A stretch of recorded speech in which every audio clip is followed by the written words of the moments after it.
Voilà, la dernière fois, nous avons vu la personne du prophète. Aujourd'hui, nous allons regarder le message de ce prophète.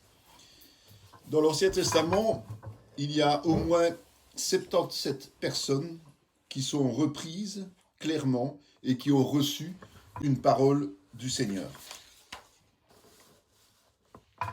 Par exemple, Dieu lui dit en songe, « Je sais que tu as agi avec un cœur pur, aussi t'ai-je empêché de pécher contre moi, c'est pourquoi je n'ai pas permis que tu la touchasses. » Genèse 26. « L'Éternel, ton Dieu, te suscitera du milieu de toi, d'entre tes frères, un prophète comme moi. Vous l'écouterez. » Deutéronome 18, 15. Marie, la prophétesse, sœur d'Aaron, prit à sa main un tambourin, et toutes les femmes vinrent après elle avec des tambourins et en dansant.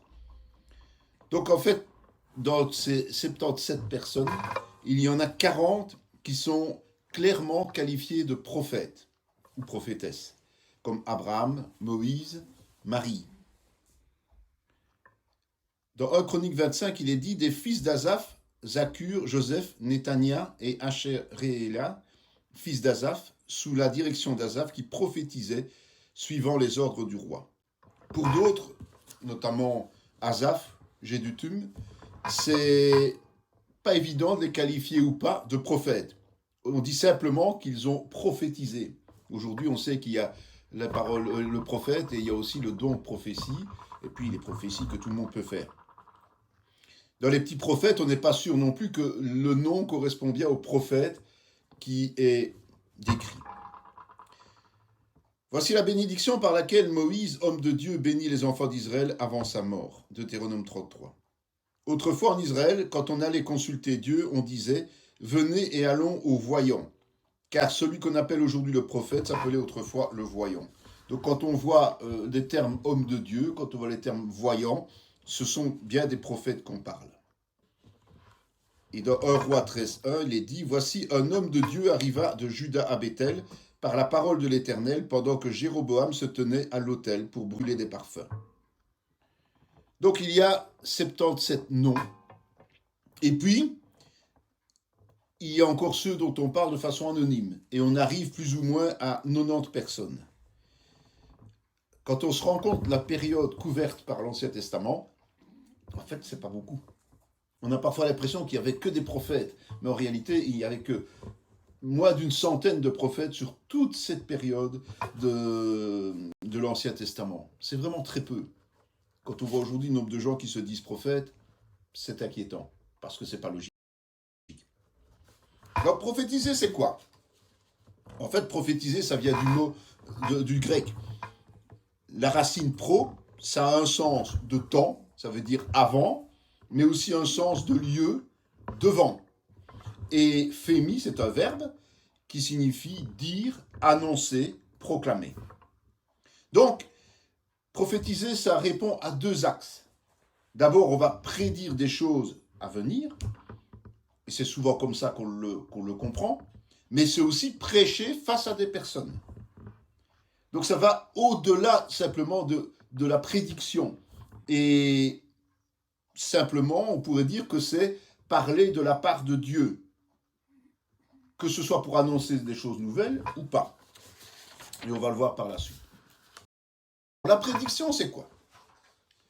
Donc, on parle de la part de Dieu. Ça veut dire qu'il n'y a aucune probabilité de réussite et d'échec. C'est Dieu qui parle, point. Donc il n'y a pas c'est pas possible ou c'est possible. C'est un fait. Sinon, on doit se taire. Donc, la prophétie est un fait exact que Dieu annonce. Mais elle peut concerner le futur, le présent ou le passé. Le futur, par exemple. Le meilleur exemple, c'est le livre de Daniel. À partir du chapitre 7, il nous décrit toute une série de choses qui concernent la fin des temps. On ne peut pas les reprendre, mais par chapitre, chaque chapitre parle de quelque chose de particulier. Donc ce sont des prophéties de prédiction, prédictives. Elles annoncent quelque chose. Et évidemment, comme elles ne sont pas encore réalisées, bien, il y a des interprétations parfois qui ne sont pas correctes. Mais on sait que Daniel a expliqué les choses à partir du moment où il était là. Et donc, quand il parle des royaumes qui se succèdent, c'est à partir de sa présence jusqu'à bien après que lui n'a pas connu. Et notamment, on parle de Magog, des Perses, des Mèdes, les Grecs, les Romains. Il n'a pas connu tous ces gens-là. Mais finalement, c'est ce qui s'est passé. Donc, les prophètes n'ont pas de notion précise de temps et d'intervalle. On n'arrive pas à toujours chiffrer. Mais la plupart du temps, ce sont des thèmes récurrents. Notamment le futur proche d'Israël, de Juda, mais aussi des contrées qui les entourent. Puis des empires, comme on a vu. On voit la déportation d'Israël en Assyrie, l'exil de Juda à Babylone et sa restauration. Évidemment, le plus important, la survenue et la vie de souffrance du Messie, et puis la fin des temps. Il y a aussi un principe de double réalisation des prophéties. Ça veut dire que certaines prophéties ont eu une première réalisation temporelle directe. Ça nous renforce dans sa crédibilité. Mais sa portée spirituelle finale n'est pas arrivée. Alors le présent, le roi de Syrie, on a déjà lu à ce passage, était en guerre avec Israël et dans un conseil qu'il tint avec ses serviteurs, il dit « Mon camp sera dans un tel lieu ». Mais l'homme de Dieu fit dire au roi d'Israël « Garde-toi de passer dans ce lieu car les Syriens y descendent ». Et le roi d'Israël envoya des gens pour s'y tenir en observation vers le lieu que lui avait mentionné et signalé l'homme de Dieu. Cela arriva non pas une fois ni deux fois. Le roi de Syrie en eut le cœur agité. Il appela ses serviteurs et leur dit « Ne voulez-vous pas me déclarer lequel de nous est pour le roi d'Israël » L'un de ses serviteurs répondit « Personne. Ô roi, mon seigneur, mais Élisée, le prophète qui est en Israël, rapporte au roi d'Israël les paroles que tu prononces dans ta chambre à coucher. » Et le roi dit « Allez et voyez où il est, et je le ferai prendre. » On va lui dire « Voici, il est à Dotham. » Donc c'est un épisode de la vie d'Élisée. Et le roi d'Israël était informé en temps direct, en temps réel, de tous les plans de son ennemi syrien. Et c'est le prophète qui lui révélait. Et le roi de Syrie avait compris que la seule façon de vaincre Israël à ce moment-là, c'était de capturer le prophète. Comme ça, il ne pourrait plus prophétiser. Et le passé alors. Mais le passé, c'est pas compliqué. On ne connaîtrait rien de la création du monde, donc les 2 premiers chapitres de Genèse, si Moïse n'avait pas reçu la révélation de Dieu. Voilà. Et parfois, il y a une combinaison des deux. C'est parfois intéressant d'avoir un prophète qui vient vers nous et qui nous révèle quelque chose du passé que lui ne connaît pas. Et puis qui nous annonce quelque chose à venir. Ça nous permet quand même d'avoir déjà une première sécurité sur le sérieux de cette personne, sur sa crédibilité finalement. Dans 1 Corinthiens 14, il est dit « Mais si tous prophétisent et qu'il survienne quelque non-croyant ou un homme du peuple, il est convaincu par tous, il est jugé par tous. Les secrets de son cœur sont dévoilés, de telle sorte que, tombant sur sa face, il adorera Dieu et publiera que Dieu est réellement au milieu de vous. » Donc c'est cette réflexion-là qui fait en sorte que nos pensées profondes sont révélées à l'instant même. Et puis Dieu nous donne la suite. Maintenant, nous allons voir la prédication. Prêcher, c'est exhorter, c'est avertir. Et l'objet principal, le but principal, c'est appeler à respecter Dieu en rejetant toute idolâtrie, en faisant justice aux plus faibles.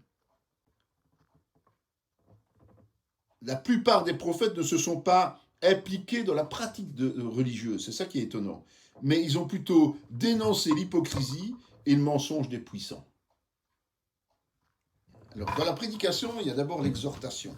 Car ainsi parle l'Éternel des armées. Encore un peu de temps et j'ébranlerai les cieux et la terre, la mer et le sec. J'ébranlerai toutes les nations. Les trésors de toutes les nations viendront.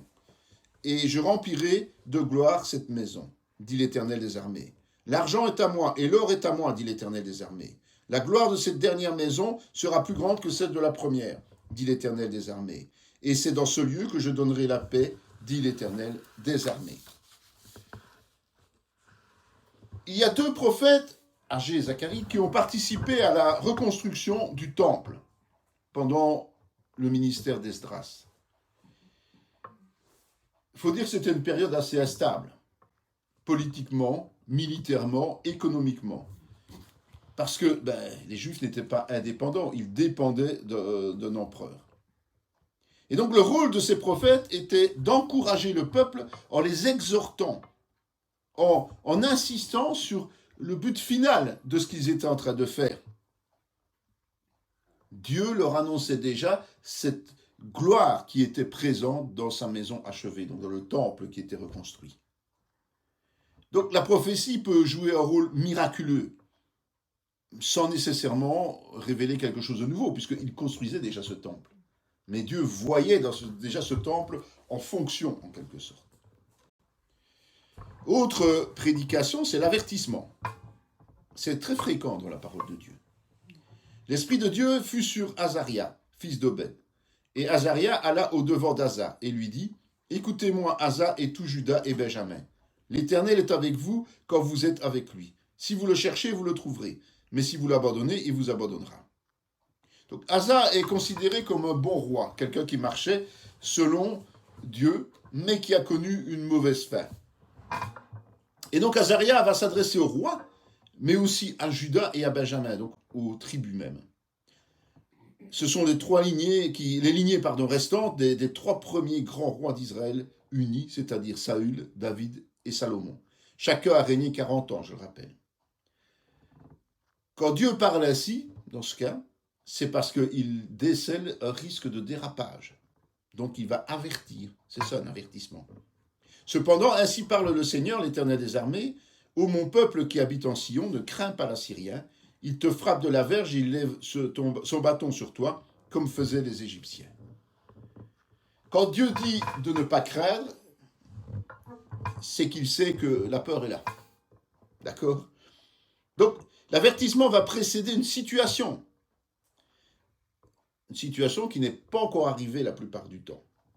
Donc Dieu va anticiper la fragilité qui est dans nos cœurs pour éviter que l'on sombre. Mais c'est quand même à nous d'écouter et c'est à nous de rejeter, donc d'accepter ou de rejeter. Un avertissement, c'est jamais pour culpabiliser, mais c'est pour nous éviter de tomber. À partir du chapitre 10 du second livre de Chroniques, le principe général, c'est de chercher l'Éternel. Pour chaque roi. Asa l'a fait, et il a reçu des avertissements au bon moment. Donc quand nous marchons dans les voies, eh bien, la prophétie d'avertissement est quelque chose qui fonctionne super bien. Parce que nous pouvons réagir, et nous réagissons positivement. Troisième type de prédication, c'est le reproche. Et si vous lisez bien votre Bible, vous verrez qu'il y a beaucoup de reproches dans la Bible. Alors la parole de l'Éternel fut adressée à Élie, le Tishbite, en ces mots. « Lève-toi, descends au-devant d'Achab, roi d'Israël à Samarie, le voilà dans la vigne de Naboth, où il est descendu pour en prendre possession. Tu lui diras, ainsi parle l'Éternel, n'es-tu pas un assassin et un voleur ? Et tu lui diras, ainsi parle l'Éternel, au lieu même où les chiens ont léché le sang de Naboth, les chiens lécheront aussi ton propre sang. Achab dit à Élie, m'as-tu trouvé, mon ennemi ? Et il répondit, je t'ai trouvé, parce que tu t'es vendu pour faire ce qui est mal aux yeux de l'Éternel. Voici, je vais faire venir le malheur sur toi. Je te balayerai, j'exterminerai quiconque appartient à Achab, celui qui est esclave et celui qui est libre en Israël. Et je rendrai ta maison semblable à la maison de Jéroboam, fils de Nébat, et à la maison de Baïcha, fils d'Achia, parce que tu m'as irrité et que tu as fait pécher Israël. C'est un reproche qui est plus que sévère. Évidemment, c'est lié à l'assassinat de Naboth, qui a été arrangé par Jézabel. Naboth avait eu le tort de refuser de vendre son terrain au roi Achab. Mais c'est à Achab que Dieu demande d'abord des comptes et fait les reproches, un peu comme avec Adam, c'est le même principe. L'Éternel parle aussi sur Jézabel, et il dit « Les chiens mangeront Jézabel près du rempart de Jizréel. Celui de la maison d'Achab qui mourra dans la ville sera mangé par les chiens, celui qui mourra dans les champs sera mangé par les oiseaux du ciel. Il n'y a eu personne qui se soit vendu comme Achab pour faire ce qui est mal aux yeux de l'Éternel, et Jézabel, sa femme, l'y excitait. » Donc les reproches sont tout aussi virulents pour Jézabel. Après avoir entendu les paroles d'Élie, Achab déchira ses vêtements. Il mit un sac sur son corps et il jeûna. Il couchait avec ce sac et il marchait lentement. Et la parole de l'Éternel fut adressée à Élie, le Tibite, en ces mots. « As-tu vu comment Achab s'est humilié devant moi ? Parce qu'il s'est humilié devant moi, je ne le ferai pas venir le malheur pendant sa vie. Ce sera pendant la vie de son fils que je ferai venir le malheur sur sa maison. » Donc quand Dieu a fait un reproche, il est encore temps de changer d'attitude. Et Achab a profité de cette situation pour faire repentance. Et ce qui a provoqué un jugement postposé. Il s'agissait donc de reproches et pas de condamnation définitive. C'est différent. Malheureusement pour Achab, c'est qu'après il est retombé dans tous ses travers. Et donc, voilà. Ce message, il est transmis de façon directe, sans être agressif, mais il est clair. Il faut toujours proclamer la vérité directement, avec calme et respect, scrupuleusement, par rapport à ce que Dieu a dit. On ne peut pas changer ce que Dieu dit. Si on change ou bien que l'on présente les choses de mauvaise façon, eh bien, on fait peser un fardeau supplémentaire sur le dos de ceux qui nous écoutent. La plupart du temps, on reçoit l'idée ou les idées de Dieu, pas les mots exacts. Et donc, c'est à nous d'avoir le discernement pour prononcer les mots corrects par rapport à l'idée reçue, sans modifier le message. C'est quand même un exercice important. C'est pour ça que le prophète doit être vraiment dans l'intimité de Dieu pour être sûr de ne pas se tromper. L'Éternel envoya un prophète aux enfants d'Israël. Il leur dit, ainsi parle l'Éternel, le Dieu d'Israël. Je vous ai fait monter d'Égypte et je vous ai fait sortir de la maison de servitude. Je vous ai délivré de la main des Égyptiens et de la main de tous ceux qui vous opprimaient. Je les ai chassés devant vous. Je vous ai donné leur pays. Je vous ai dit, je suis l'Éternel votre Dieu. Vous ne craindrez point les dieux des Amoréens dans le pays desquels vous habitez. Mais vous n'avez point écouté ma voix. Ça aussi, c'est encore un exemple de reproche. J'ai fait tout pour vous, mais finalement, vous ne m'avez pas écouté. C'est pourquoi la parole de l'Éternel leur fut adressée par Agé, le prophète, en ces mots. « Est-ce le temps pour vous d'habiter vos demeures lambrissées quand cette maison est détruite ?» Ce sont aussi des mots durs. Pourquoi est-ce que vous vivez tranquillement alors que le temple n'est pas reconstruit? Voilà. Qui est celui qui obscurcit mes desseins par des discours sans intelligence? Ça, c'est Job.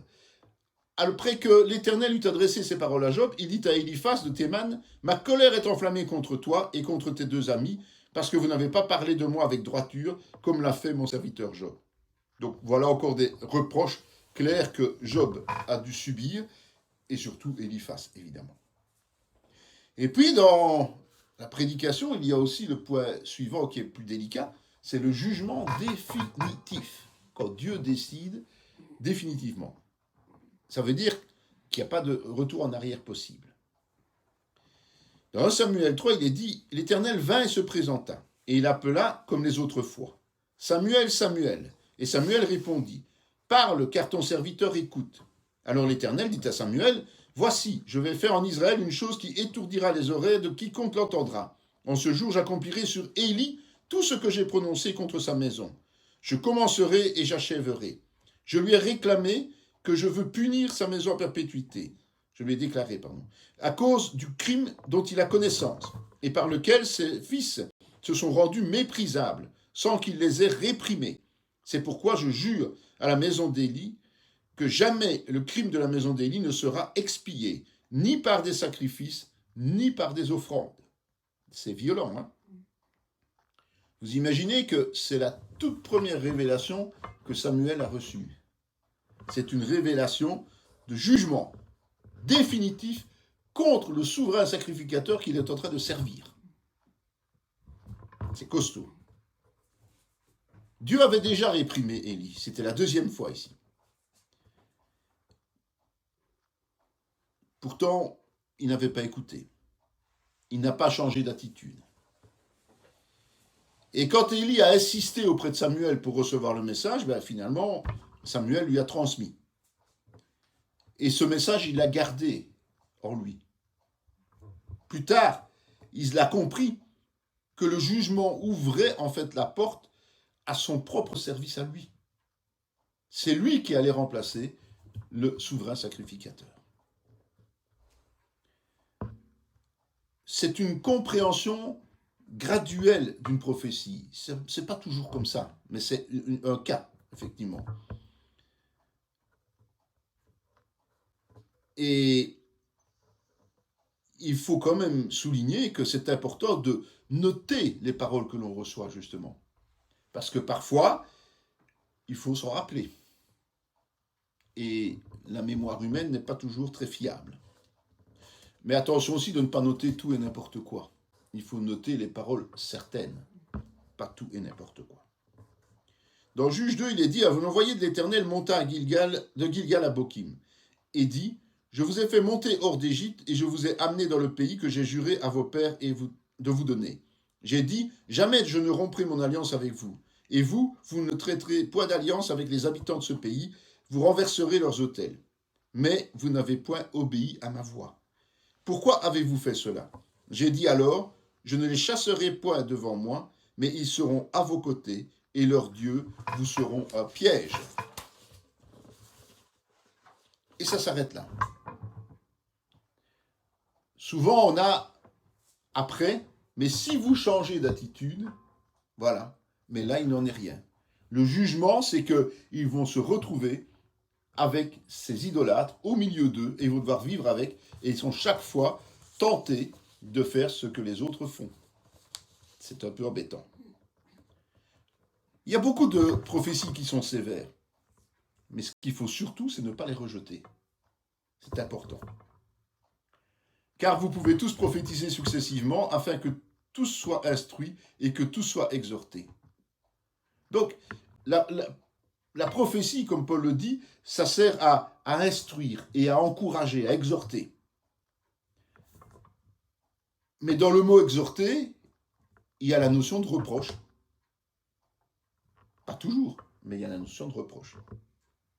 Alors la colère de l'Éternel s'enflamma contre Israël et il dit, puisque cette nation a transgressé mon alliance que j'avais prescrite à ses pères, et puisqu'ils n'ont point obéi à ma voix, je ne chasserai plus devant eux aucune des nations que Josué laissa quand il mourut. C'est ainsi que je mettrai par elles Israël à l'épreuve, pour savoir s'ils prendront garde ou non de suivre la voie de l'Éternel, comme leurs pères y ont pris garde. De nouveau, c'est une prophétie dure. L'Éternel dit aux enfants d'Israël, ne vous ai-je pas délivré des Égyptiens, des Amoréens, des fils d'Ammon, des Philistins, et lorsque les Sidoniens, Amalek et Maon vous opprimèrent, et que vous criâtes à moi, ne vous ai-je pas délivré de leurs mains? Mais vous m'avez abandonné, et vous avez servi d'autres dieux. C'est pourquoi je ne vous délivrerai plus. Allez invoquer les dieux que vous avez choisis, qu'ils vous délivrent au temps de votre détresse. C'est clair que si aujourd'hui on a un prophète qui débarque et qui nous dit ce genre de choses, beaucoup vont dire, ouais, celui-là, il n'aime pas son prochain, malheureusement. Ou bien, celui-là, il est agressif. Mais n'oublions pas que Dieu est immuable. Ce qu'il était hier, il l'est aujourd'hui, et il le sera demain. Et donc, s'il l'a annoncé de cette manière-là dans l'Ancien Testament, il ne faut pas s'étonner qu'il parle de la même façon aujourd'hui. Et ça, il faut être préparé à ça. Il va toujours choisir un langage qui pique, un langage caustique, pour qu'on le comprenne. Parce que les hommes sont souvent durs à la compréhension.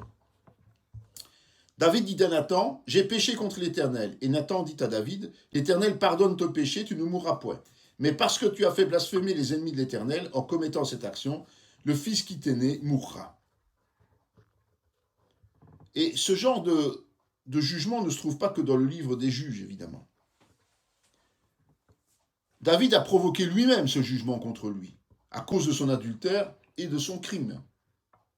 Et, outre la mort de son fils, les autres conséquences annoncées sont dramatiques, et elles se sont réalisées.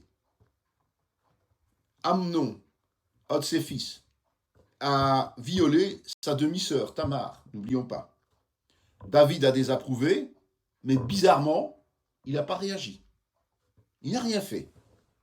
Sans doute parce que lui-même était conscient que son comportement n'était pas valable et que donc il était un peu coincé. Alors qu'est-ce qui s'est passé? Comme il avait l'autorité et qu'il ne l'a pas exercée, quelqu'un d'autre l'a fait à sa place. Le problème, c'est qu'il l'a fait d'une mauvaise manière. C'est Absalom, son fils, son autre fils, qui est le frère de Tamar. Quand il s'est rendu compte qu'elle avait été violée et que son père n'avait pas réagi, eh bien, il a organisé un complot contre Amnon et il l'a assassiné. Et puis, Absalom s'est enfoui. Il s'est aigri contre son père et quand il est revenu pour le renverser, tout simplement. Et donc, ce jugement se passe sur un certain nombre d'années et avec un certain nombre d'événements logiques. Et la cause initiale, c'est la faute de David. Donc, ce qu'on doit retenir de cela, c'est que chaque péché se paye toujours. Même s'il y a pardon et qu'il y a une restauration de notre relation, il y a un prix à payer. Je ne vais pas relire tout le passage sur le fils prodigue dans Luc 15, 11, 32, tout le monde connaît l'histoire. Mais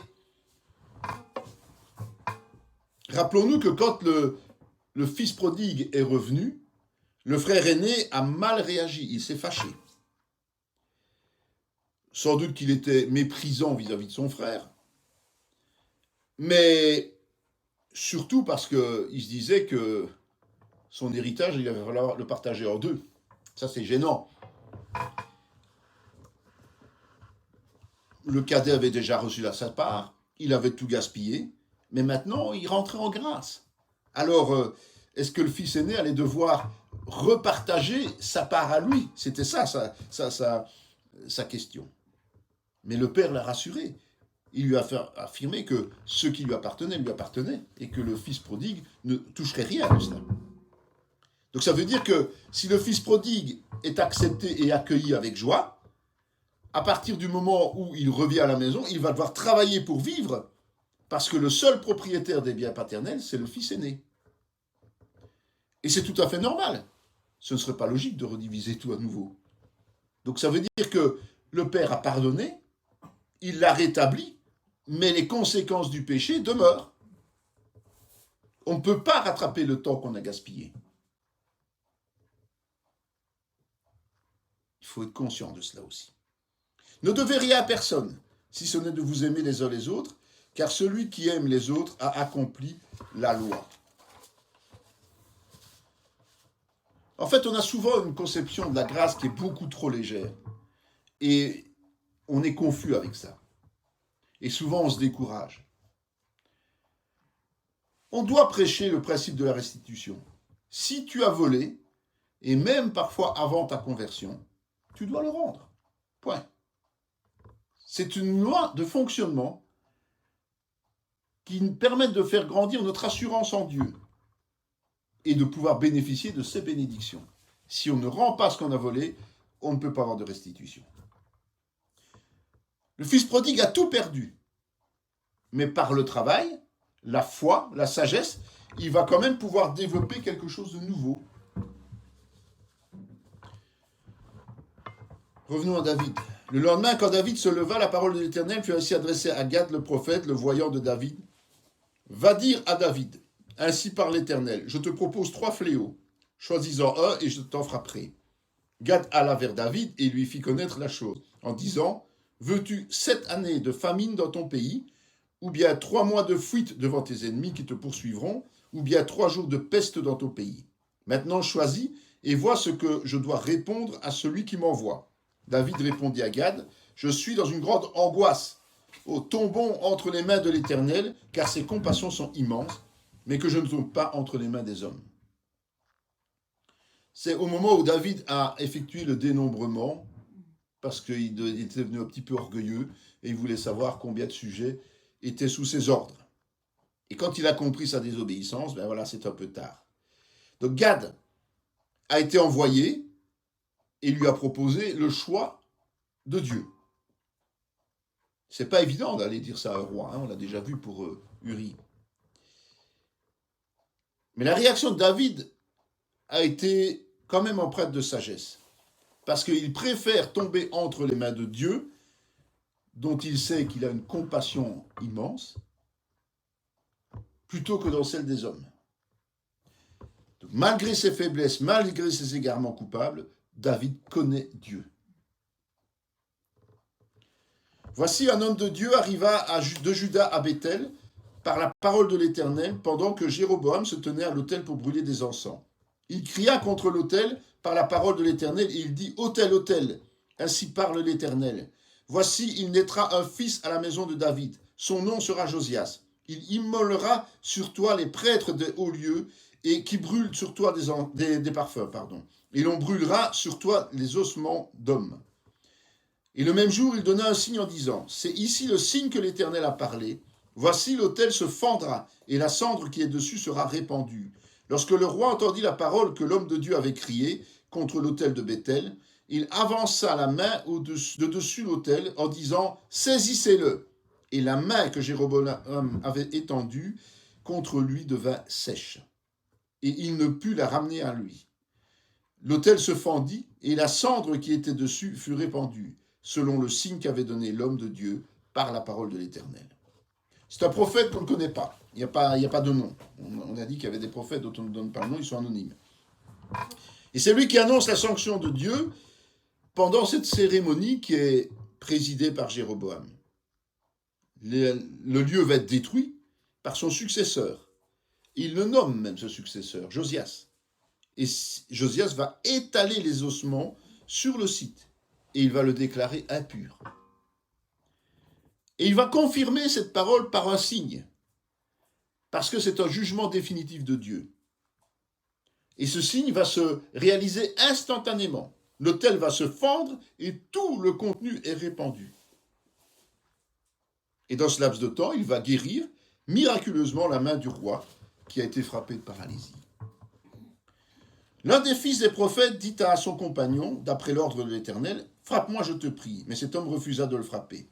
Alors il lui dit, « Parce que tu n'as pas obéi à la voix de l'Éternel, voici quand tu m'auras quitté, le lion te frappera. » Et quand il l'eut quitté, le lion le rencontra et le frappa. Il trouva un autre homme et il dit, « Frappe-moi, je te prie. » Cet homme le frappa et le blessa.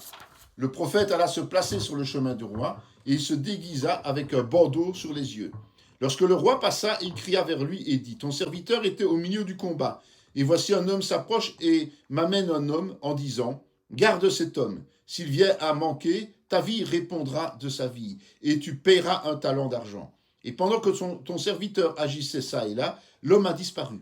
Le roi d'Israël lui dit, « C'est là ton jugement, tu l'as prononcé toi-même. » Aussitôt le prophète ôta le bandeau de dessus ses yeux, et le roi d'Israël le reconnut pour l'un des prophètes. Il dit alors au roi, « Ainsi parle l'Éternel, parce que tu as laissé échapper de tes mains l'homme que j'avais dévoué par interdit, ta vie répondra de sa vie, et ton peuple de son peuple. » Le roi d'Israël s'en alla chez lui, triste et irrité, et il arriva à Samarie. Ça laisse un peu perplexe comme passage, mais on ne peut pas altérer un message qui est donné. Il ne faut pas laisser les sentiments atténuer la dureté d'une prophétie lorsque c'est nécessaire. Le premier qui a désobéi, qui n'a pas voulu frapper ce prophète, il l'a payé très cher. Or, combien de fois n'a-t-on pas fait ce que Dieu nous demande ? Heureusement pour nous que jusqu'à présent, il a préservé nos vies. On ne connaît pas tous les détails, mais Dieu est juste. Et donc cette condamnation était en accord avec cette justice. Rappelez-vous l'histoire d'Ananias et Saphira dans le Nouveau Testament. Ça montre que c'est toujours possible pour les chrétiens. Et donc le prophète s'est adressé au roi Achab au travers d'une mise en scène. Il a fait un peu de théâtre. Et il a prononcé son propre jugement.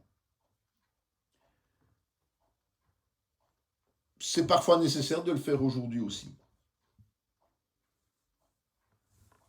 À nous de comprendre. Au resta 3 ans sans qu'il y eut de guerre entre la Syrie et Israël. La 3e année, Josaphat, roi de Juda, descendit auprès du roi d'Israël. Le roi d'Israël dit à ses serviteurs, « Savez-vous que Ramoth en Galate est à nous ? Et nous ne nous inquiétons pas de la reprendre des mains du roi de Syrie ?» Et il dit à Josaphat, « Veux-tu venir avec moi attaquer Ramoth en Galate ?» Josaphat répondit au roi d'Israël, « Nous irons, moi comme toi, mon peuple comme ton peuple, mes chevaux comme tes chevaux. » Puis Josaphat dit au roi d'Israël, « Consulte maintenant, je te prie, la parole de l'Éternel. » Le roi d'Israël assembla les prophètes au nombre d'environ 400 et leur dit, « Irai-je attaquer Ramoth en Galate ou dois-je y renoncer ?» Ils répondirent, « Monte et le Seigneur te la livrera entre tes mains. » Mais Josaphat dit, « N'y a-t-il plus ici aucun prophète de l'Éternel par qui nous puissions le consulter ?» Le roi d'Israël répondit à Josaphat, « Il y en a encore un, mais par qui l'on pourrait consulter l'Éternel. Mais je le hais, car il ne me prophétise rien de bon. Il ne prophétise que du mal. C'est Michée, fils de Jimia. » Et Josaphat dit que le roi ne parle pas ainsi. Donc c'est du temps de Josaphat et Achab, ça nous l'avons compris. Et Achab voulait reprendre Ramoth aux Syriens. Et donc il a demandé un soutien à son collègue, qui a répondu un peu trop vite, qui a répondu positivement, mais un peu trop vite. C'est seulement après qu'il a pensé à consulter Dieu. C'est grave de décider quelque chose sans d'abord consulter Dieu. Et donc Josaphat va obtenir la réponse qu'il voulait. Une victoire assurée, et c'est affirmé par 400 prophètes d'Achab. Mais ça ne lui suffit pas. Parce que ceux-là, ce sont des fonctionnaires qui sont entretenus par Achab. Donc il veut un vrai homme de Dieu. Mais Achab lui avoue qu'il n'aime pas trop cet homme-là parce que, justement, il lui dit des choses qui ne lui conviennent pas. Personne n'aime entendre des paroles dures. Beaucoup préfèrent entendre les flatteries. Si vous écoutez bien tout ce qu'on raconte aujourd'hui, vous savez que je souligne souvent ça. Combien on nous annonce de réveil, combien on nous annonce de grands ministères apostoliques. Ce sont des prophètes étrangers. Mais ça ne se réalise jamais. Seulement eux, ils engrangent les offrandes et puis ils s'en vont. Il faut rester réaliste. La question à se poser, c'est veut-on que Dieu nous parle vraiment ou veut-on entendre des flatteurs? C'est la question à se poser. Voilà. Il y avait dans l'église d'Antioche des prophètes et des docteurs, Barnabas, Siméon, appelé Niger, Lucius de Cyrène, Manaën, qui avait été élevé avec Hérode, le tétrarque, et Saul.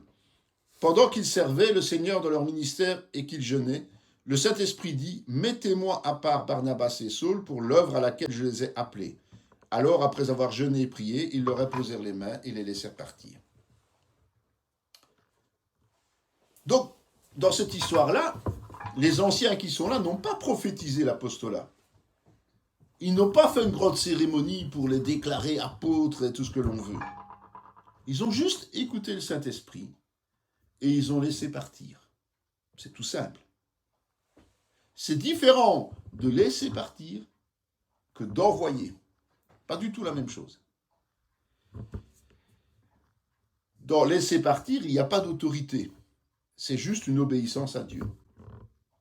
Le titre d'apôtre, oui, il est noté dans les Écritures, mais il n'a pas été déclaré comme tel. Ça ne sert à rien de déclarer les titres. Ça dépend uniquement de Dieu, un appel, pas des hommes. Chacun doit fonctionner avec ce que Dieu lui donne. Ses caractéristiques, ses capacités, ses dons, son expérience. Et personne ne doit se faire mousser avec les paroles pernicieuses. et toutes ces belles paroles, toutes ces flatteries qui tournent autour de nos communautés aujourd'hui. Il y a des prophètes qui se font des spécialités et cassent tout le monde. C'est pas non plus ça. Ça devient de la stratégie politique, pas de l'inspiration divine. Ça n'a plus rien à voir. Et ça s'appelle des faux prophètes. Michée répondit, on revient à cette histoire, « L'Éternel est vivant, j'annoncerai ce que l'Éternel me dira. » Lorsqu'il fut arrivé auprès du roi, le roi lui dit, « Michée, irons-nous attaquer Ramoth en Galate ou devons-nous y renoncer ?»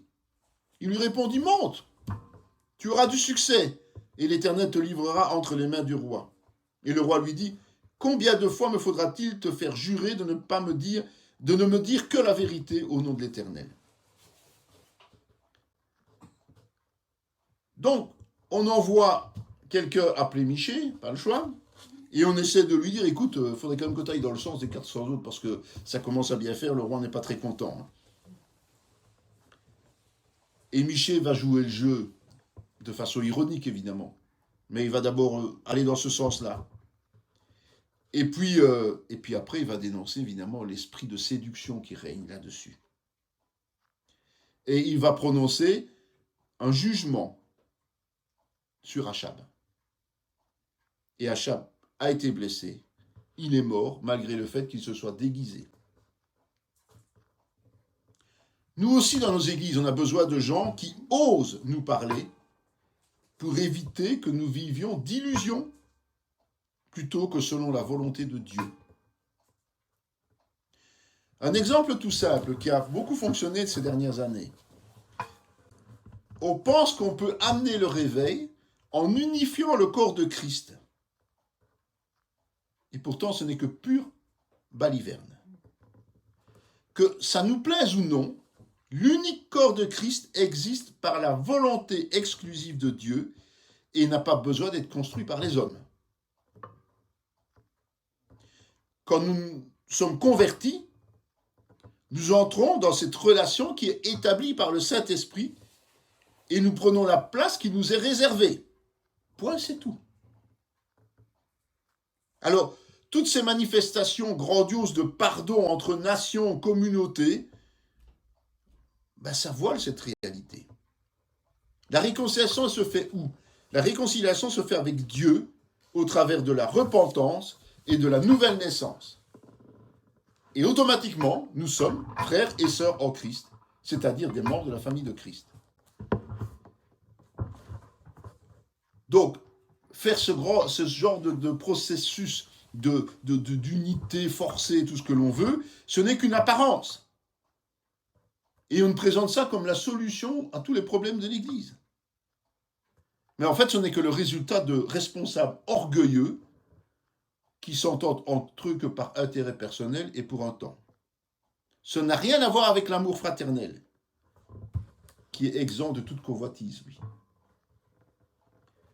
Il suffit de regarder la manière de vivre de certains nombres de ces gens qui prônent ce genre d'unité, de voir leur richesse et de voir tout ce qu'ils peuvent étaler, et on a compris que ce n'est pas la main de Dieu qui est là. Donc, en résumé, l'unité du corps de Christ, c'est l'incarnation du Saint-Esprit dans nos relations. Point. Si un prophète vient et dénonce ces histoires, en précisant que Dieu n'en a rien à faire, eh bien, la plupart des gens vont dire qu'il dit n'importe quoi. Mais en réalité, il a raison. Il sera impopulaire, comme Michée l'était. Il lui dit, ainsi parle l'Éternel, parce que tu as envoyé des messagers pour consulter Baal-Zébut, dieu d'Écron, comme s'il n'y avait en Israël point de Dieu, dont on puisse consulter la parole, tu ne descendras pas du lit sur lequel tu es monté, car tu mourras. Achazia mourut selon la parole de l'Éternel prononcée par Élie. En général, quand on visite les malades en tant que ministère, c'est pour les réconforter. Mais parfois, il faut leur annoncer la mort. Et c'est une mort causée par son comportement. La vérité prévaut toujours. Arrivé à la colline, Géasi les prit de leurs mains et les déposa dans la maison. Et il renvoya les gens qui partirent. Puis il alla se présenter à son maître. Élisée lui dit, « D'où viens-tu, Géasi ?» Il répondit, ton serviteur n'est allé ni d'un côté ni d'un autre. Vous savez, c'est l'histoire d'Élisée et de son serviteur qui ne trouvait pas normal que, suite à la guérison de Naaman, il n'y ait pas un petit tribut qui soit donné. Il avait jugé bon que ce gâchis soit réparé en allant chercher la récompense à l'insu d'Élisée, évidemment. Et à cause de ça, Élisée va prononcer le jugement de Dieu. Une lèpre est guérissable. Ah oui. Élisée dit, écoutez la parole de l'Éternel, ainsi parle l'Éternel. Demain à 7 heures, on aura une mesure de fleur de farine pour un cycle et 2 mesures d'orge pour un cycle à la porte de Samarie. L'officier, sur la main duquel s'appuyait le roi, répondit à l'homme de Dieu, quand l'Éternel ferait des fenêtres au ciel, pareille chose arriverait-elle? Et Élisée dit, tu le verras de tes yeux, mais tu n'en mangeras point. Et l'officier est mort. Aussitôt, Jésus tendit la main, le saisit et lui dit, homme de peu de foi, pourquoi as-tu douté?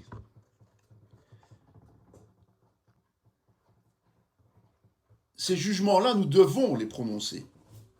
On doit les annoncer, avec amour pour l'autre, évidemment. Et on ne sait pas vraiment comment Jésus a prononcé ces choses.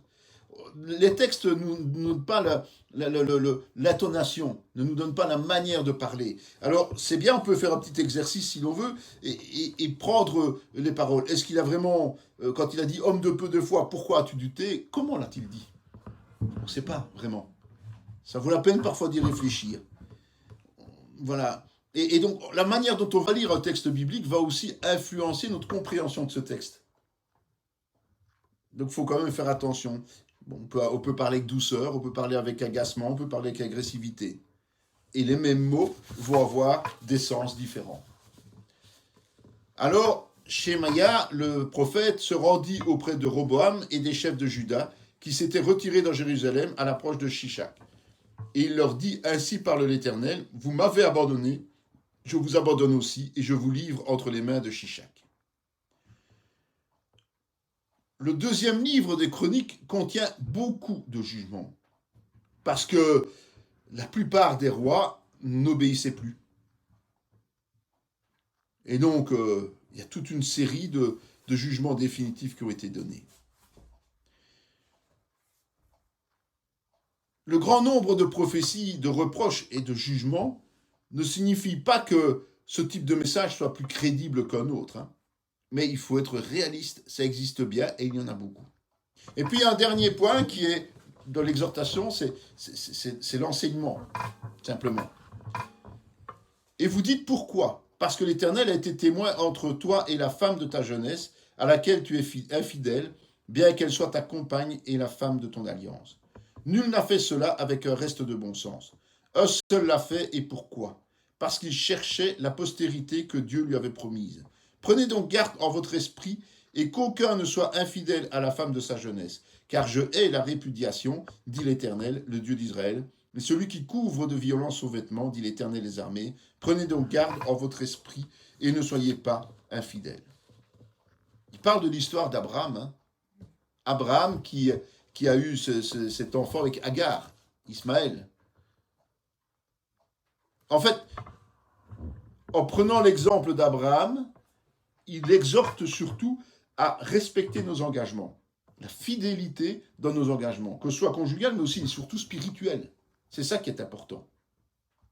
Dieu est la répudiation, c'est-à-dire le renoncement à ce qu'on fait. Parce que lui, il ne peut pas transgresser ses alliances. Il les a conclues, il a prononcé des paroles et il les tient. Voilà. Abraham était sincère, il voulait accomplir les promesses de Dieu, mais il s'est trompé de voie. Et cette erreur n'est pas valable, voilà. Et ça, il faut bien le retenir. Cette vidéo fait partie intégrante de la formation en théologie pratique dispensée par la mission de théologie Emmanuel de Parakou, Bénin, sous l'autorité académique du Centre chrétien Emmanuel SBL, Spa, Belgique. Pour mieux connaître nos activités, voici nos différentes adresses.